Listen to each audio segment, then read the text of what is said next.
नमस्कार साथीहरु, म राजकुमार थापा फेरि पनि एउटा नयाँ भिडियोको साथमा हजुरमाझ उपस्थित भइसकेको छु भने तपाईहरु सम्बन्धनकारी युट्युब च्यानलमा आइसक्नु भएको छ र सम्बन्धनकारी युट्युब च्यानल मार्फत यो भिडियो हेरेर मलाई साथ दिनुहुने तपाईहरु सम्पूर्णलाई म हार्दिक स्वागत गर्न चाहन्छु। आजको यो भिडियोमा मैले हाम्रो फेसबुकमा रहेका फोटो तथा भिडियोहरुलाई कसरी लुकाउने अथवा हाम्रो फेसबुकमा रहेका फोटो तथा भिडियोहरु आफू बाहेक अरु कसैले पनि नदेख्ने कसरी बनाउने भनेर एउटा छोटो जानकारी मैले हजुरमाझ पस्कने जमर्को गरेको छु। कृपया भिडियो अन्तिमसम्म हेर्नुहोला।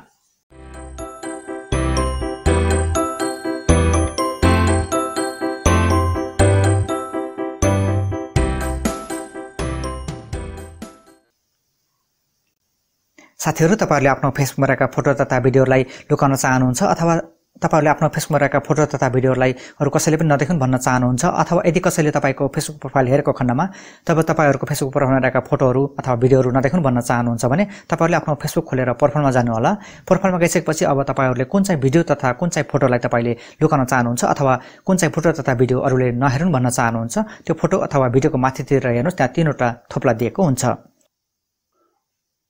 जब हामीले त्यो तीनवटा थोप्ला अथवा डटमा क्लिक गरेपछि अब हामीले यहाँ एडिट प्राइभेसी भनेर एउटा अप्सन पाउन सक्छौं अथवा एडिट पोस्ट प्राइभेसी अथवा एडिट स्टोरी प्राइभेसी भनेर लेखिएको पनि हुन सक्छ। तपाईहरुले कुनै पनि अप्सनमा हजुरले क्लिक गर्न सक्नुहुन्छ। सामान्यतया एडिट प्राइभेसी भनेर लेखिएको हुन्छ, तपाईले त्यो एडिट प्राइभेसीमा क्लिक गर्नु होला।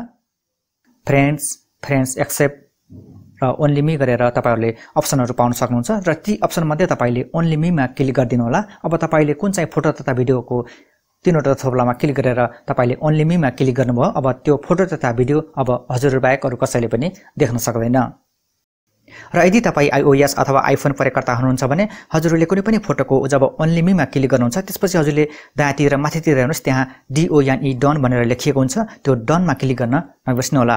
अवश्य नै जब हजुरले कुनै पनि फोटोको ओन्ली मीमा क्लिक गर्नुहुन्छ त्यसपछि हजुरले माथितिर डन लेखिएको ठाउँमा क्लिक गर्न नबिर्सनु होला।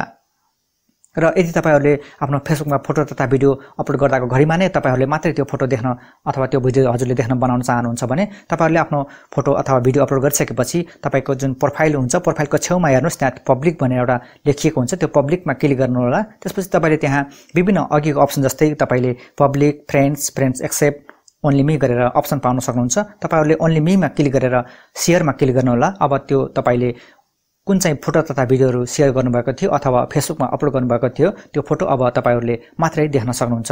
तपाईहरुले त्यो आफ्नो फेसबुकमा फोटो तथा भिडियो अपलोड गरे पनि तपाईहरुले जब ओन्ली मीमा राखेर फोटोहरु अपलोड गर्नुहुन्छ, शेयर गर्नुहुन्छ, त्यो फोटो तथा भिडियो हजुरको टाइमलाइनमा अथवा हजुरले मात्रै देख्न सक्नुहुन्छ। यसरी हजुरले आफ्नो फेसबुकमा राखेका फोटो तथा भिडियोहरुलाई तपाईहरुले लुकाउन सक्नुहुन्छ अथवा तपाईहरुले त्यो फेसबुकमा राखेका फोटो तथा भिडियोहरु तपाई बाहेक अरु कसैले पनि देख्न नसक्ने बनाउन सक्नुहुन्छ।